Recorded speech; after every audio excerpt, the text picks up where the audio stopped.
Hello friends, my name is Dr. Pradyumna Sharma and we are here to discuss a topic called cost of capital, which is a very important topic in your syllabus.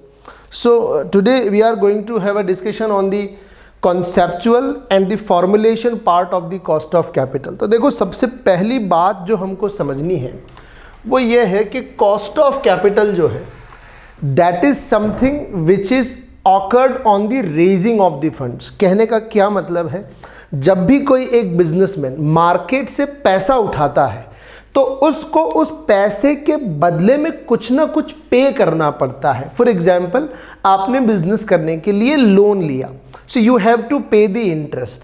आपने business करने के लिए preference shares बेच के पैसा लिया है, you have to पे द डिविडेंड.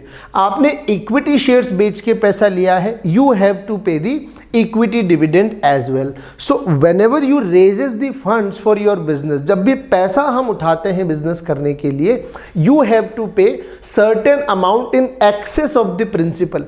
तो जो एक्स्ट्रा अमाउंट हमको पे करना पड़ता है उसी हम किसी बिजनेस की कॉस्ट ऑफ कैपिटल कहते हैं. सो कॉस्ट ऑफ कैपिटल की जो सबसे पहली बात है वो है returns expected by the providers of the capital. जो अभी अभी हमने समझा, जो लोग आपको कैपिटल के लिए पैसा देंगे वो आपसे कुछ एक्सपेक्ट करेंगे, वो एक्सपेक्टेशन ही क्या कहलाती है, कॉस्ट ऑफ कैपिटल कहलाती है. नाउ कॉस्ट, देखो अब ये एग्जाम में क्योंकि आपके एमसीक्यू पैटर्न पेपर आता है तो मल्टीपल चॉइस के अंदर ये बहुत इंपॉर्टेंट पॉइंट है कि कॉस्ट ऑफ कैपिटल को कुछ और नामों से भी जाना जाता है. That is cut off rate, hurdle rate, minimum rate of return and opportunity cost. So 1, 2, 3 and 4, these 4 are the specific names जो कि हमको याद करने ही करने हैं. कॉस्ट ऑफ कैपिटल के 4 और नाम हैं: cut off rate, hurdle rate, minimum rate and opportunity cost rate. ये चारों बहुत इंपॉर्टेंट हैं. वेरियस एग्जामिनेशंस में जहाँ जहाँ भी कॉस्ट ऑफ कैपिटल सिलेबस में होता है एक क्वेश्चन इनके नामों पे ज़रूर आता है. Which one of the following is also a name. तो पूछा जाता है कि कॉस्ट ऑफ कैपिटल इनमें से किस नाम से और जाना जाता है. तो ये 4 नाम हमको याद रखने हैं. Now when it comes to a finance manager of a business, cost of capital का रोल क्या है? फाइनेंस मैनेजर जो है is required to select such a capital structure. Finance manager of the business have to select a capital structure which expectation of investors is minimum and shareholders wealth is maximum. Again a second very important point, that is the utility of cost of capital. क्या utility है cost of capital की? किसी भी business के लिए से assume कीजिए आप खुद एक बिजनेसमैन हैं, आपको ऐसी जगह से पैसा लेना है जो आपको मिनिमम रेट पर पड़े, सबसे सस्ता पड़े, और आपको उसे ऐसी जगह पर लगाना है जहां से आपको मैक्सिमम रिटर्न मिले. So minimum inflow maximum outflow वाला ऑप्शन चुनना पड़ता है. तो as a finance manager of the company, business के फाइनेंस मैनेजर को ये ध्यान में रखना पड़ता है कि मैं मिनिमम कॉस्ट पे पैसा ले लूँ और मैक्सिमम रेवेन्यू जनरेटिंग वेंचर में लगा दूँ. Minimum cost, maximum return. तो इसको मैं बहुत शॉर्ट में अगर आपको लिखूँ तो minimum cost, maximum return. So minimum cost and maximum return generate करना is the duty of the finance manager of the organisation. Now useful in evaluation of investment option. पैसा बिजनेस में लगाएं या ना लगाएं. फॉर एग्जाम्पल, एक example से मैं आपको इसको समझाता हूं. कॉस्ट 12%, रिटर्न से 11%. सो पैसा, मार्केट से पैसा ला रहे हो 12% पे और कमा रहे हो उसको लगा के 11%. तो this is not a wise decision.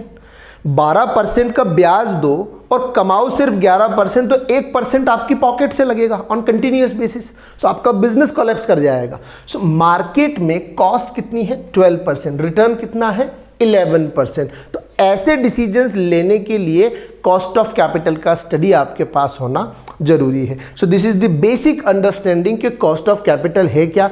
Cost of capital expectation of the capital providers. Second point, that capital providers expectation should be minimum and return should be maximum। ये डिजाइन करना is the objective of the manager of the organization, finance manager of the organization। For example, cost 12%, return 11%, we will not generate the cost, हम पैसा लेंगे ही नहीं market से, उठाएंगे ही नहीं, loss हो जाएगा। लेकिन अगर यहीं पे ये कॉस्ट हो जाए 12% और रिटर्न हो जाए 14%, now there is a 2% return on every fund raising. हर बार जब आप पैसा उठाओगे 2% कमाओगे, तो इस पैसे को अब आप रेज कर सकते हो। नाउ कुछ फैक्टर्स हैं जो तय करते हैं कि पैसा उठाया जाए कि ना उठाया जाए। Amount which the company plans to pay और actual pays rather than is the expectation of the stakeholders. So अगर मैं कॉस्ट ऑफ कैपिटल को अगर वन वर्ड में कहूं तो मैं क्या कह सकता हूं, it is the expectation of stakeholders. ध्यान रखिएगा, मैंने शेयर होल्डर्स नहीं लिखा है, स्टेक होल्डर्स लिखा है। स्टेक होल्डर्स में कुछ लोग शामिल होते हैं जैसे loan providers, preference share holders and many other parties. So cost of capital is not based on the shareholders only, it is based on the stakeholders. Stakeholders is a wider term, थोड़ा बड़ा शब्द है जिसमें shareholders और loan providers सभी लोग शामिल होते हैं। तो ये बेसिक अंडरस्टैंडिंग है कॉस्ट ऑफ कैपिटल का थ्योरेटिकल स्ट्रक्चर। छोटे सी समरी में अगर मैं बताऊं, बिजनेस करने के लिए पैसा चाहिए, पैसा कहीं से लाना पड़ेगा। क्यों लाना पड़ता है? बड़ा फेमस कोटेशन है फाइनेंस में, that is nobody is cash rich.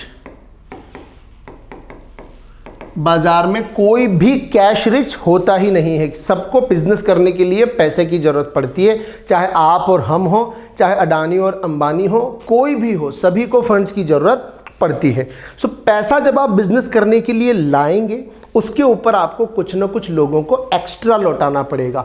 वो जो एक्स्ट्रा हम लौटाते हैं उसे हम इंटरेस्ट डिविडेंड के नाम से जानते हैं। ये जो एक्स्ट्रा पेमेंट आप कर रहे हो, that extra payment is known as cost of capital. कुछ उसके अलग अलग नाम है, cut off rate, hurdle rate, minimum rate of return और अपॉर्चुनिटी कॉस्ट। ये जो अलग अलग नाम हमने इनके पढ़े हैं बहुत इंपॉर्टेंट हैं। Ultimately cost of capital design करते वक्त फाइनेंस मैनेजर का ऑब्जेक्टिव क्या होना चाहिए? कॉस्ट को मिनिमम करना है, रिटर्न को मैक्सिमाइज करना है। एंड एग्जाम्पल हमने एक देख लिया कि अगर कॉस्ट 12% और रिटर्न 11% है तो हम पैसा मार्केट से नहीं लेंगे, लेकिन अगर कॉस्ट 12% और रिटर्न 14% है तो हम मार्केट से फंड्स उठा लेंगे। कॉस्ट ऑफ कैपिटल को एक लाइन में अगर कहा जाए तो it is the expectation of stakeholders. और स्टेक होल्डर शेयर होल्डर के मुकाबले में एक बड़ा शब्द है। स्टेक होल्डर में बहुत से लोग शामिल होते हैं, जिसमें लोन प्रोवाइडर है, प्रेफरेंस शेयर्स खरीदने वाले लोग हैं, इक्विटी शेयर्स खरीदने वाले लोग भी शामिल होते हैं। तो ये बेसिक अंडरस्टैंडिंग के साथ में अब हम आगे बढ़ते हैं। कॉस्ट ऑफ कैपिटल, बाजार से पैसा आप कितने तरीकों से उठा सकते हो, how many sources are there, कितने तरीके आपको अवेलेबल हैं बाजार से पैसा लेने के। तो देखो सोर्सेज ऑफ कैपिटल में क्या क्या शामिल है। 4 मेजर चीज़ें हैं। देखो और भी छोटी मोटी बहुत सारी चीज़ें हो सकती, पर 4 बड़ी चीज़ें किसी भी कॉरपोरेट के कॉस्ट ऑफ कैपिटल में शामिल होती हैं। One is equity shares, second one is preference shares, third one is debenture and bonds, and the fourth one is loan from the financial institution. Financial institution से क्या मिलेगा? हमको loan मिलेगा। तो ध्यान रखना, हमको पता है इक्विटी पे क्या देना पड़ता है? डिविडेंड। प्रेफरेंस पे भी क्या देना पड़ता है? डिविडेंड। डिबेंचर पे क्या देना पड़ता है? इंटरेस्ट। और लोन पे भी क्या देना पड़ता है? इंटरेस्ट। तो जब हम कॉस्ट ऑफ कैपिटल कैलकुलेट करेंगे तो इन दो को तो हम डालेंगे इन द कैटेगरी ऑफ डेप्ट। ये तो एक तरीके का डेप्ट है, ये है हमारा प्रेफरेंस और ये है हमारा इक्विटी। तो जो डेप्ट का कॉस्ट कैलकुलेट करते हैं उसको कॉस्ट ऑफ कैपिटल में एक नोमेनक्लेचर दिया गया है, that is KD. Cost of डेप्ट को केडी के नाम से बुलाया जाता है, कॉस्ट ऑफ प्रेफरेंस को केपी के नाम से बुलाया जाता है, कॉस्ट ऑफ इक्विटी को केई के नाम से बुलाया जाता है।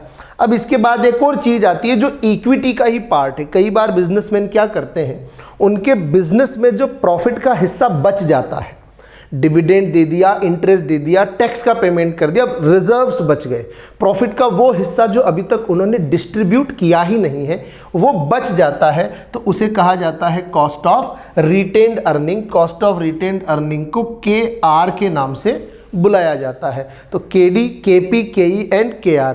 और जब इन सभी को जब हम क्या कर दें, मल्टीप्लाई करके इनका एवरेज निकाल लेते हैं तो उसको weighted average cost of capital कहा जाता है, जिसे KO से डिनोमिनेट किया जाता है।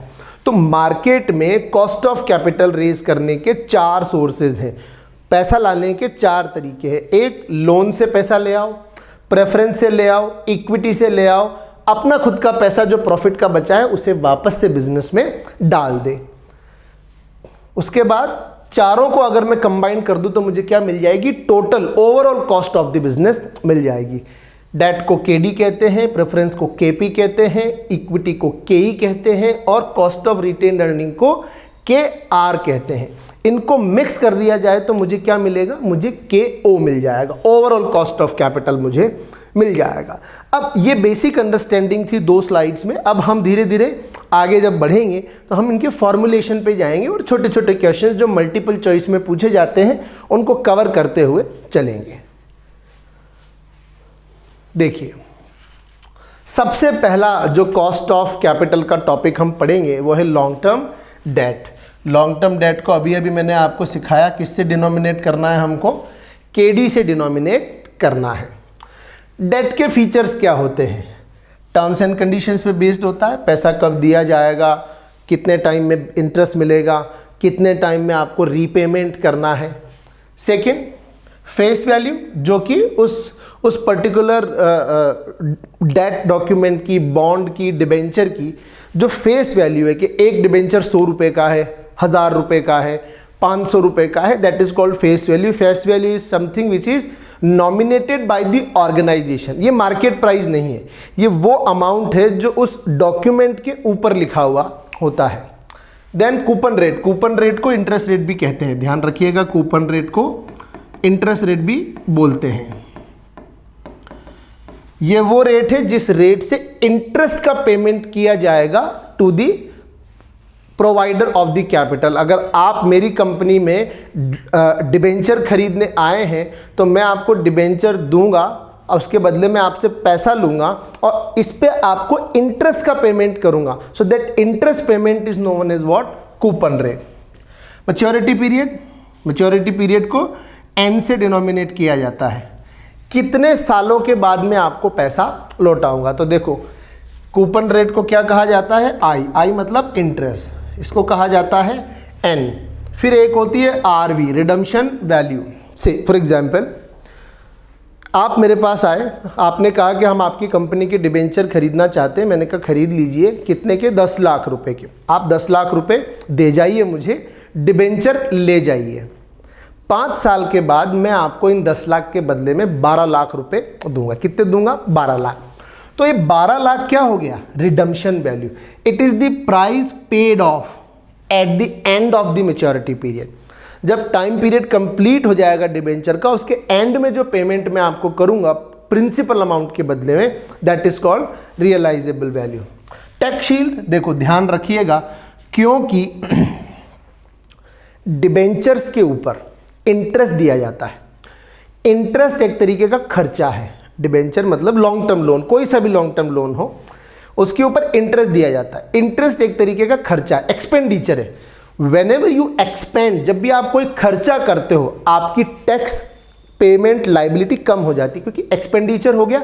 तो प्रॉफिट एंड लॉस अकाउंट में हम प्रॉफिट एंड लॉस अकाउंट में यहां लिख देंगे इंटरेस्ट। इंटरेस्ट होने से हमारा नेट प्रॉफिट जो है वो कम हो गया। नेट प्रॉफिट कम होने से हमको टैक्स में फायदा मिलता है। खर्चा बढ़ गया तो प्रॉफिट कम तो टैक्स कम। तो याद रखना, लॉन्ग टर्म डेट से जब भी पैसा लिया जाता है तो हमको टैक्स एडवांटेज मिलता है, टैक्स का फायदा मिलता है। इनकम टैक्स डिपार्टमेंट हमको कहता है अच्छा आपका खर्चा हो गया, ठीक है, हम आप जितना आपने खर्चा किया ना उस पर हम आपसे अब टैक्स नहीं लेंगे, टैक्स शील्ड। तो ये दो चीजें हैं, आई एन और आर बी। फेस वैल्यू को कहा जाता है एनपी, नेट प्रोसीड्स। भाई अब मैंने आपको 10 लाख रुपए के डिबेंचर दिए, तो मैंने जो अभी अभी आपको एग्जाम्पल दिया उसमें 10 लाख रुपए आपने मुझे दिए तो मेरे लिए नेट प्रोसीड हो गया। फिर मैंने हर साल आपको 1 लाख का इंटरेस्ट दिया तो ये इंटरेस्ट हो गया। 5 साल का टाइम पीरियड था तो ये एन हो गया। और रियलाइजेबल वैल्यू की बात करें तो 12 लाख रुपए आपने वापस रिसीव किए मुझसे, 10 दिए तो मेरे लिए नेट प्रोसीड हो गया 10 लाख। मैंने आपको 1 लाख का इंटरेस्ट दिया, इंटरेस्ट 5 साल तक आपका पैसा मेरे पास रहेगा तो टाइम पीरियड हो गया 5 ईयर्स। और 5वें साल के अंत में मैंने आपको 12 लाख रुपए दिए तो वो मेरे लिए क्या हो गई, realisable value. Tax rate for example government tax rate ले लेते हैं, कितनी है 30%। तो जितना भी मैं इंटरेस्ट आपको दूंगा उस पर मुझे टैक्स का एडवांटेज मिल जाएगा। इस पूरी इंफॉर्मेशन को हम कैसे यूज करेंगे देखिए। Cost of long term debt हमको कैलकुलेट करनी है। सबसे पहला जो तरीका है कि फॉर्मूला है हमारा, दो तरीके की चीजें हैं। देखिए मैं यहाँ पे आपको बता देता हूं। डेट जो है ना 2 तरीके का हो सकता है। एक तो हो सकता है इररिडीमेबल, जिसका पैसा आपको जब कंपनी बंद होती है तभी लौटाना है। मार्केट में ऐसे डेट इंस्ट्रूमेंट नहीं चलते कि आप पैसा दे जाओ जब कंपनी बंद होगी तब पैसा लौटाएंगे। एक होता है रिडीमेबल, जिसका पैसा 2 साल 5 साल के बाद आपको वापस मिल जाएगा। रिडीमेबल का फॉर्मूला है I1 - T upon net proceed. देखो हर चीज मैंने आपको बता दी। आई क्या है, इंटरेस्ट, टी क्या है, टैक्स रेट, एनपी क्या है, नेट प्रोसीड्स। रिडीमेबल में क्या होगा, मैं आपको हर साल इंटरेस्ट भी दे रहा हूं और 5 साल के बाद आपको पैसा भी लौटा रहा हूं। ये कोई फॉर्मूले नहीं है, रटने वाले याद करने वाली चीजें नहीं है, समझने वाली बातें हैं। ऐसी चीज जिसका मुझे आपको पैसा लौटाना ही नहीं है, उसकी कॉस्ट मुझे क्या आएगी, मैं सिर्फ आपको हर साल इंटरेस्ट दे रहा हूं। सो this is the my cost. Redeemable में क्या होगा, मैं हर साल आपको इंटरेस्ट भी दे रहा हूं और 5 साल के बाद में आपको पूरा प्रिंसिपल अमाउंट भी लौटा रहा हूं। तो यहां फॉर्मूला बदल जाएगा। देखिए इंटरेस्ट तो अभी भी रहेगा, 1 - टैक्स रेट, हर साल इंटरेस्ट तो देना ही है मुझे, तो ये तो मेरी कॉस्ट है ही सही, मैं आपको लौटा रहा हूं।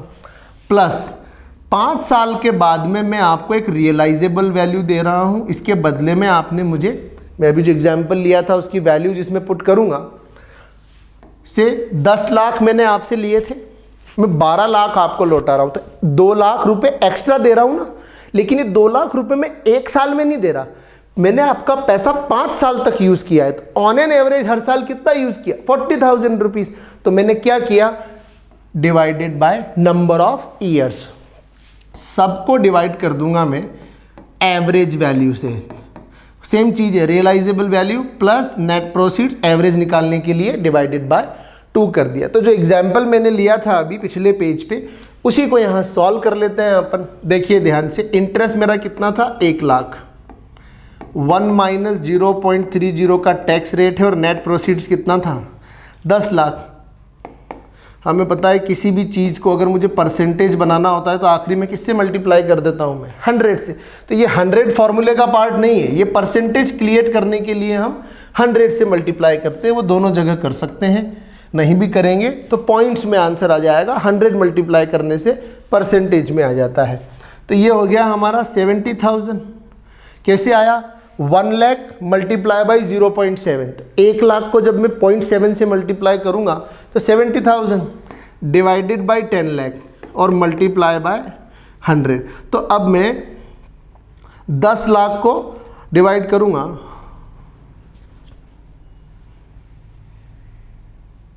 देखिए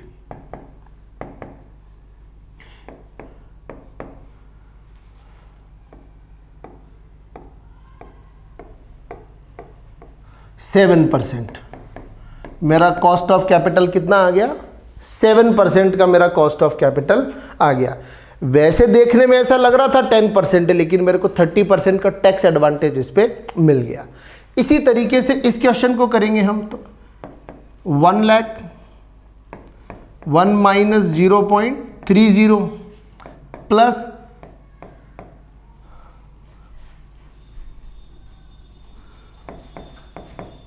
12 लाख रुपए मैंने आपको लौटाए थे। देखिए मैंने एग्जाम्पल में भी लिखा हुआ है,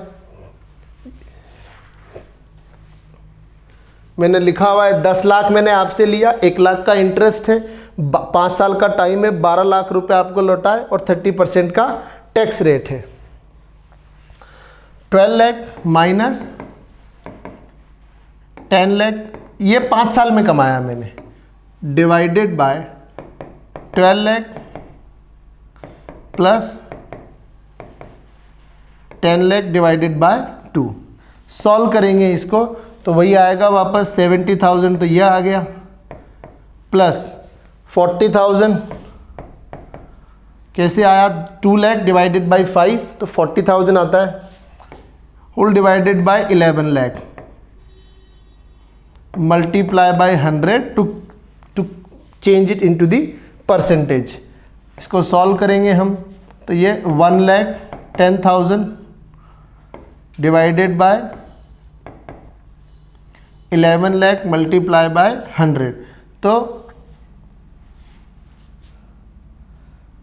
1 2 3 4 1 2 3 4 1 1, सो 11 से 11 चला गया 1 times, it will come to 10%। तो रिटर्न कितना आ गया हमारा? कॉस्ट ऑफ कैपिटल कितनी आ गई? सॉरी 10% आ गई। तो ये था इरिडीमेबल, ये था रिडीमेबल। इसी तरीके के क्वेश्चंस आपसे एग्जाम में पूछे जाते हैं बड़े शॉर्ट में। जैसे ये क्वेश्चन आपको दे रखा है, ये फॉर्मूला अभी हमने समझा, ये था किसके लिए? इरिडीमेबल के लिए। Interest 1 minus T divided by NP, ये सब चीज़ें हमने समझ ली। केडी हम कॉस्ट ऑफ डेब्ट को बोलते हैं, आई इंटरेस्ट को बोलते हैं, नेट प्रोसीड्स, और T is the tax rate. Now आपको एक क्वेश्चन दिया हुआ है, 5 years अगो चंडी लिमिटेड इशू 12% इरिडीमेबल, देखो लिखा है इरिडीमेबल, तो जब इरिडीमेबल लिखा हुआ होगा तो हमको ये वाला फॉर्मूला लगाना है। 103, तो डिबेंचर आपने 103 में बेचा, तो देखो आपका मार्केट में at 3 premium to their par value of 100। देखिए पार वैल्यू कितना आ गया? Par value is 100। The current market price of this debenture is ₹95, लेकिन आज ये बाजार में कितने का है? 95 का। तो अगर कोई चीज मैं बाजार से खरीदने जाऊंगा तो मेरे को कितने की पड़ रही है? 95 की। तो देखिए मेरा नेट प्रोसीड कितना हो गया? 95। इंटरेस्ट रेट कितना था? 12%। तो 100 रुपये की चीज, ये 103 में 3 रुपीज किसका शामिल है? प्रीमियम का। इस तरीके से था, 100 रुपीज का मेरा डिबेंचर था, 3 रुपए का प्रीमियम था, ऐसे करके कितने का वैल्यू लगा रहा था मैं? 103 का। लेकिन ध्यान रखना, इंटरेस्ट हमेशा किस पे मिलता है? फेस वैल्यू पे। 12%, इस पे इंटरेस्ट नहीं मिलेगा। इंटरेस्ट सिर्फ किस पे मिलेगा? फेस वैल्यू पे इंटरेस्ट मिलेगा। तो 12 रुपए का मेरा इंटरेस्ट हो गया। टैक्स रेट मुझे दे रखा है 35% का, तो जैसे वहां उस वाले में 30% था, यहां 35% है, तो 1 माइनस 0.35 डिवाइडेड बाय 95 सॉल्व किया तो 8.21% हमारा। सेम पैटर्न जो अभी अभी हमने उसमें किया है, वही पैटर्न हमको फॉलो करना है। ये किसके लिए था? लेकिन इरिडीमेबल के लिए। इसी तरह अब हम रिडीमेबल की बात करते हैं। देखिए ये रिडीमेबल के लिए है हमारा। This one is for the redeemable debenture. Cost of debt is equals to 1 minus T RB minus NP upon N, RB plus NP upon 2। सेम चीज। देखिए ये एक और क्वेश्चन हमको यहां दे रखा है, बात कर लेते हैं। सबसे पहले 10,000 डिबेंचर इशू किए हैं, 10% डिबेंचर। एक बात याद रखिएगा, डिबेंचर के नाम के आगे जो परसेंटेज लगा हुआ होता है, the percentage quoted in front of the name of the debenture is the rate of interest which is offered on that debenture. तो this is not something which is different, this is something which is indicating the rate of interest of the debenture. So 10% debenture of ₹100 each, तो हमको पता लग गया हमारा आई कितना है, 10 हो गया। कैसे हो गया? 100 रुपीज के डिबेंचर पे 10% का interest. So 10 is my interest. Now each at a par on 1st of April 2012 to be matured on 1st of April 2022। तो 10 साल का डिबेंचर है, तो n मेरा कितना है देखते हैं अभी। द कंपनी, देखो हमने ट्राई किया था कितना n रखेंगे, 10 ईयर्स, लेकिन कंपनी ने क्या किया, कंपनी ने किया the company wants to know the cost of its existing डेप्ट ऑन 1st of April 2017। तो देखो लैंग्वेज में उन्होंने आपको बेवकूफ़ बनाया और कुछ नहीं है। उनका कहना है कि नॉर्मली तो 10 साल का डिबेंचर था, लेकिन हम 5 ईयर के एंड पे जानना चाहते हैं हमारा कॉस्ट ऑफ कैपिटल क्या है। तो वैसे तो 10 ईयर है, लेकिन हमारा एन यहाँ पे कितना हो जाएगा, एन हमारा हो जाएगा 5 ईयर, क्योंकि मैं 5 साल के बाद ही कैलकुलेशन करना चाहता हूँ as per the instructions of the question. Now when the market price of the debenture is 80, realize, देखो n का मतलब क्या है हमारा, n is the market value. अब अगर मार्केट वैल्यू ना दिया जाए तो फेस वैल्यू को ही क्या मान लेंगे, मार्केट वैल्यू मान लेंगे। सो 80 is my net proceeds. Now what happens, जब भी मैं डिबेंचर का पैसा आपको लौटाऊंगा तो समझिए कि मैं आपको 80 रुपये का डिबेंचर आपसे ले रहा हूं, मैं आपसे 80 रुपीज़ ले रहा हूं और आपको प्रॉमिस कर रहा हूं कि 10 साल बाद जब आप लेने आएंगे या जब भी आप मुझसे पैसा लेने आएंगे, मैं 80 रुपीज़ के बदले में आपको 100 रुपीज़ लौटाऊंगा। सो रियलाइजेबल वैल्यू क्या होगी, 100 रुपीज़। एक बार वापस समझते हैं, एक डिबेंचर है 100 रुपये का, 10% में हर साल इंटरेस्ट दूंगा आपको। उसके बाद अगर आप पैसा लेने मेरे से जब वापस आएंगे 5 साल, 10 साल, 8 साल के बाद में, तो मैं आपको जो प्रिंसिपल अमाउंट है, जो फेस वैल्यू है, वो लौटाऊंगा। तो मैंने आपको डिस्काउंट पे इशू किया है और मैं आपको फेस वैल्यू लौटाऊंगा। मतलब 80 रुपये आपसे लिए हैं, 100 रुपये आपको लौटाऊंगा। तो realisable value is what, 100 rupees. Tax rate हमको गिवन है, दैट इज 35%। हमको कुछ नहीं करना, वैल्यूज को फॉर्मूले में पुट करना है। 10 is the interest, 1 minus 0.35 that is 1 minus T, then 100 minus 80 that is RV minus NP divided by 5 that is the N. हमको याद रखना है एन इस क्वेश्चन में 5 क्यों लिया है, क्योंकि हमको ये इंफॉर्मेशन दिया गया है कि हम कैलकुलेशन सिर्फ 5 साल बाद कर रहे हैं। नहीं दिया होता तो हम कितना लेते हैं, 10 ईयर लेते, पर क्योंकि क्वेश्चन का इंस्ट्रक्शन है तो हमें 5 ईयर लेना पड़ेगा।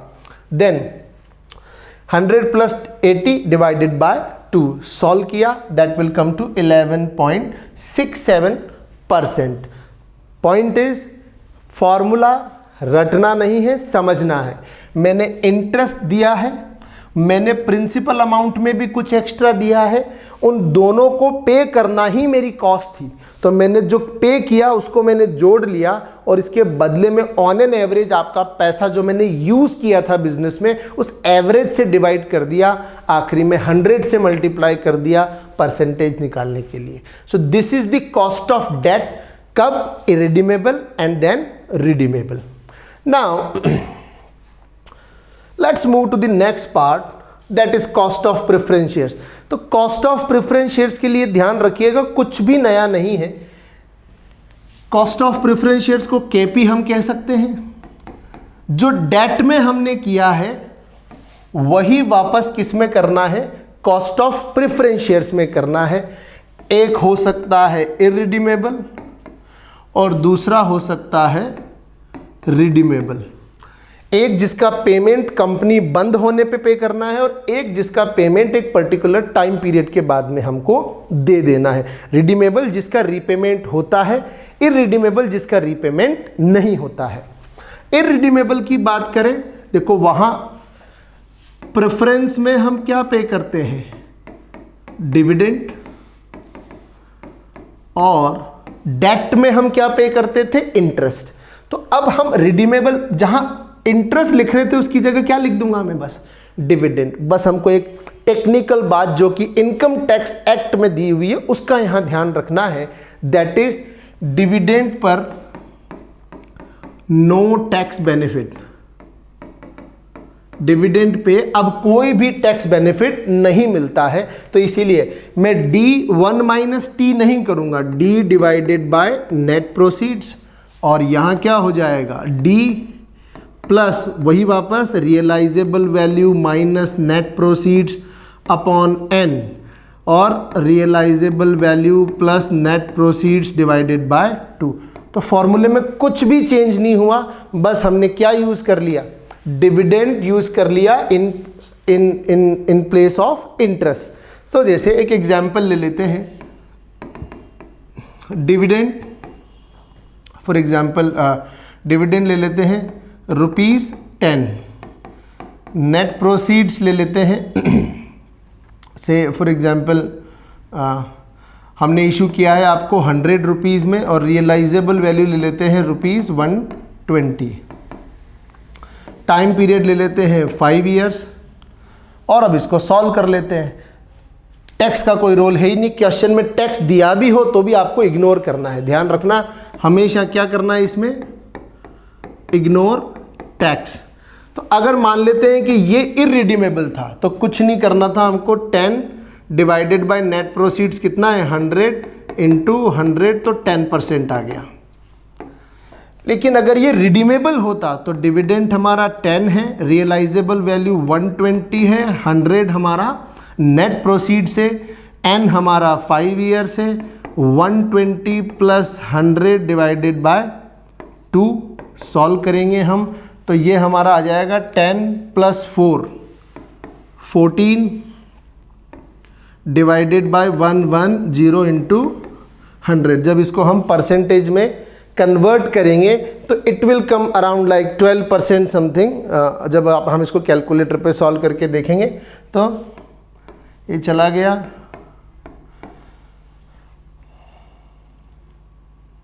उसके बाद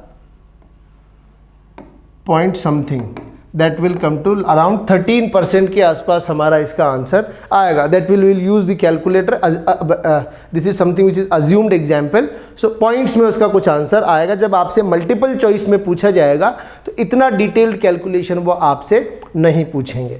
now so this is preference, it is equivalent to debt. Change क्या किया है हमने, इंटरेस्ट की जगह क्या ले लिया, डिविडेंड ले लिया। दो ही बातें याद रखनी है, इंटरेस्ट की जगह फॉर्मूले में क्या आ जाएगा, डिविडेंड आ जाएगा। वहां टैक्स एडवांटेज मिलता है, यहां टैक्स का कोई एडवांटेज नहीं मिलता। There is no tax advantage in preference. Now ये प्रेफरेंस था, ये हमारा फॉर्मूला है। एक क्वेश्चन हमको यहां दिया है, zenith limited 1000 10% preference shares 100 each, कितने का है, 100 का है, लेकिन इशू कितने पे किया है, 96 पे। तो नेट प्रोसीड्स कितना है हमारा, 96। हमारा डिविडेंड रेट कितना है, 10%। तो 100 का 10%, 10 रुपीज़। हमने पे कितना किया है, 100। ध्यान रखना, मैंने पहले भी कहा आपसे, डेट के टाइम भी इशू करते हैं डिस्काउंट पे, पेमेंट होता है किस पर, फेस वैल्यू पे। तो जो पे हम कर रहे हैं वो हमारा रियलाइजेबल वैल्यू है, एंड उसका, और इसमें टाइम पीरियड कितना है, 10 ईयर्स होगा, दिया हुआ होगा, देखिए that is the 10th year. 10 year के बाद हमको पे करना है, तो हमारा एन कितना आ गया, 10 आ गया। हम इस फॉर्मूले में वैल्यू पुट कर रहे हैं, डिविडेंड 10 था, 100 96 10 100 प्लस 96 डिवाइडेड बाय 2। सॉल्व किया, 10.61% will be your answer. When you solve it on the calculator it will come to 10.61%। Now the most important part of the cost of capital is, this is something which we have already discuss, this is irredeemable. एक question और देख लेते हैं। Synergy incorporation is issuing the preferred stock, 100 rupees का एक share है, dividend 12% है, तो 100 का 12% 12 रुपये आ गया, and a flotation cost of 2%। चलिए करने से एक फायदा मिला, हम फ्लोटेशन कॉस्ट समझ लेते हैं।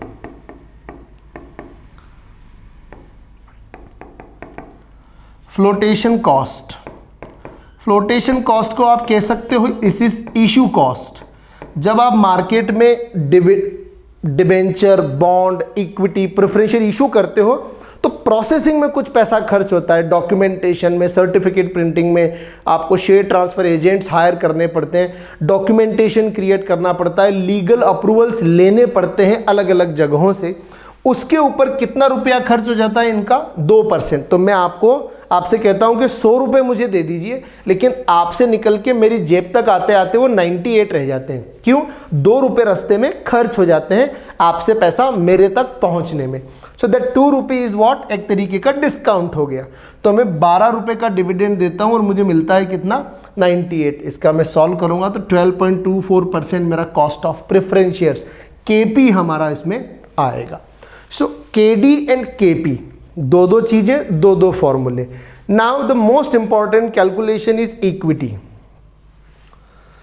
सो इक्विटी शेयर कैपिटल को सॉल्व करने के बहुत सारे तरीके हैं। एक तो डिविडेंड अप्रोच है, एक ईपीएस अप्रोच है, एक ग्रोथ अप्रोच है। ग्रोथ अप्रोच के बारे में ध्यान रखना, इसको गॉर्डन्स अप्रोच भी कहा जाता है, Gordon's model. Then realised yield approach and then there is a CAPM। सो आज के लेक्चर में हम सिर्फ CAPM पे बात कर लेते हैं, कैपिटल एसेट प्राइसिंग मॉडल पर। बाकी की तीनों अप्रोचेस, चारों अप्रोचेस को हम एक अलग लेक्चर में फिर डिस्कस करेंगे। तो देखिए CAPM क्या है। देखिए CAPM बहुत फ्रिक्वेंटली यूज्ड टेक्निक है। CAPM को बहुत ज़्यादा यूज़ किया जाता है for the purpose of evaluation. CAPM का फॉर्मूला मैं आपको यहाँ लिख के बताता हूँ। अगेन फॉर्मूला कुछ नहीं है, याद करने का नहीं है, समझने का है। अगर आपको बात समझ में आ गई तो आपको कभी याद नहीं करना पड़ेगा। इनका फॉर्मूला है RF plus RM minus RF multiply by beta. समझिए क्या है ये।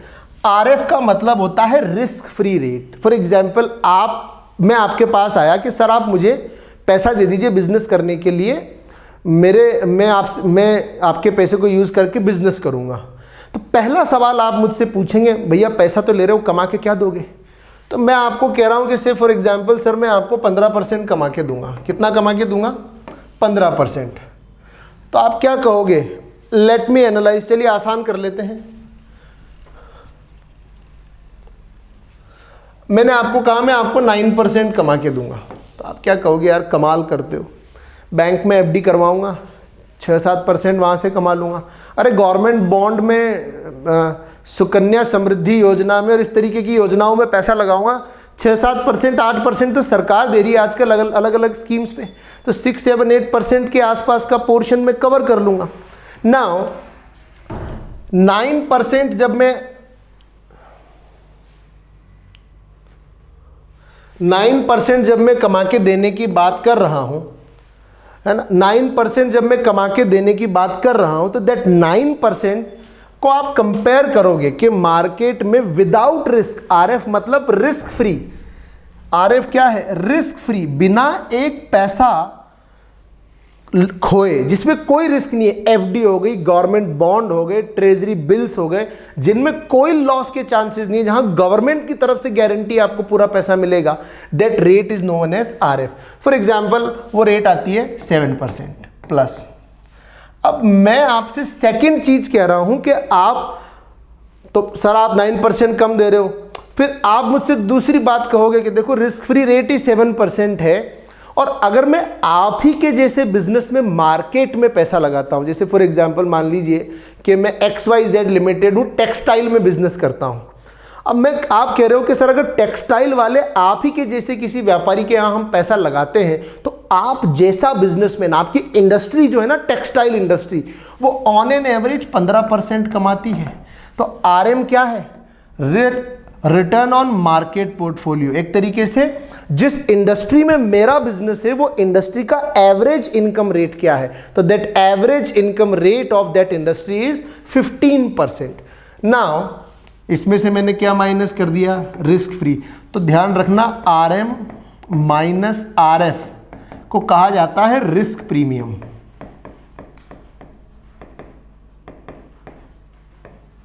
रिस्क प्रीमियम, इसका मतलब क्या है, मार्केट के अंदर, इन द मार्केट अगर आप पैसा लगाते हो तो 15 माइनस 7 8% का रिटर्न आपको एक्स्ट्रा मिलेगा। Now it comes to beta. Beta is very important term. Beta is the systematic risk, या ये समझिए आप कि आप अगर बाजार में पैसा ना लगा के मेरे बिजनेस में पैसा लगाओगे तो बाजार के मुकाबले में मेरे बिजनेस में रिस्क कम है या ज़्यादा है। तो आप समझिएगा बीटा का खेल क्या है। बीटा 3 तरीके का हो सकता है। एक तो हो सकता है 1। बीटा अगर 1 है इसका मतलब है कि मेरी रिस्क और मेरे जैसी कंपनियों की मार्केट की जो रिस्क है वो बराबर है। ना तो मैं बाकी लोगों के मुकाबले में कम रिस्क की व्यापारी हूं, ना ही मैं बाकी लोगों के मुकाबले में ज़्यादा रिस्क की बिजनेसमैन हूं। बीटा हो सकता है ग्रेटर देन 1। अगर बीटा 1 से ज़्यादा है, जैसे मेरा बीटा मान लीजिए 1.5 है, ज़्यादा है, 1 से ज़्यादा है, तो मैं मेरे जैसे बिजनेसमैन के मुकाबले में मेरा बिजनेस कंपैरेटिवली ज़्यादा रिस्की है, ज़्यादा रिस्क मैं आपको ऑफर कर रहा हूँ। तो ध्यान रखना, जब किसी बिजनेस में रिस्क ज़्यादा होती है तो आपका रिटर्न का एक्सपेक्टेशन भी ज़्यादा होता है। याद रखिएगा, ये फेमस अगेन कोटेशन है, बड़ा famous, more risk more return. Now अगर मान लीजिए बीटा जो है वो 1 से कम है, जैसे मेरा बीटा मान लीजिए 0.5 है, तो मार्केट के मेरे जैसे लोगों के मुकाबले में मेरा बिजनेस कंपैरेटिवली कम रिस्की है, तो लोगों का मेरे से रिटर्न का एक्सपेक्टेशन भी कम रहेगा। तो बीटा अगर हम इस तरीके से लेके सॉल्व करें इसी क्वेश्चन को, तो फॉर एग्जांपल मान लीजिए बीटा ले लेते हैं हम यहाँ पहले 1.5। तो 1.5 बीटा लेके जब सॉल्व करेंगे, देखिए 7%, 15% माइनस 7% इंटू 1.5, एक हो जाएगा 7%, 15% माइनस 7% इंटू 1, और एक हो जाएगा 7%, 15% माइनस 7% इंटू 0.5। तीनों केस सॉल्व कर लेते हैं अपन।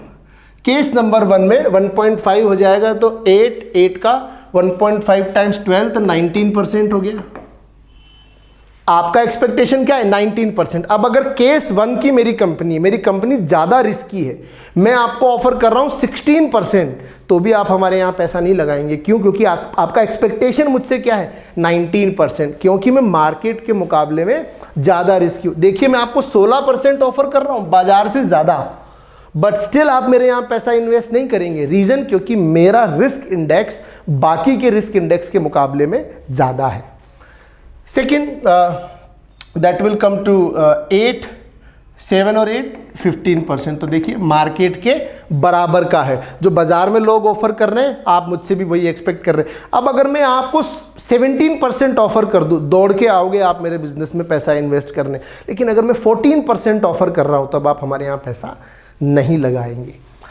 देन 11%, तो क्योंकि मेरा मार्केट के मुकाबले में कम रिस्की बिजनेस है, तो मेरा एक्सपेक्टेशन भी आपसे कम है, और इसीलिए अगर मान लीजिए मैं आपको से या 18% ऑफर करता हूं तो आप रिजेक्ट कर देंगे, लेकिन अगर मैं 20% ऑफर करता हूं तो एक्सेप्ट कर लेंगे। यहाँ पे 15% एक्सेप्ट है, 14% रिजेक्ट है, यहाँ पे 12% एक्सेप्ट है और 10% पर रिजेक्ट है। तो CAPM का यूज़ किया जाता है डिसीजन मेकिंग में कि पैसा बिजनेस में लगाना है या नहीं लगाना। तो CAPM टेक्निक, उसका फॉर्मूला, CAPM के बारे में कुछ बातें अभी हमने की है, कुछ बातें हम और करेंगे। आज डेट और प्रेफरेंस की बात हो गई, इक्विटी की बात हो गई। CAPM के रिमेनिंग टॉपिक्स को हम आगे डिस्कस करेंगे, KE का पूरा डिस्कशन आगे करेंगे। तब तक के लिए thank you very much, bye bye.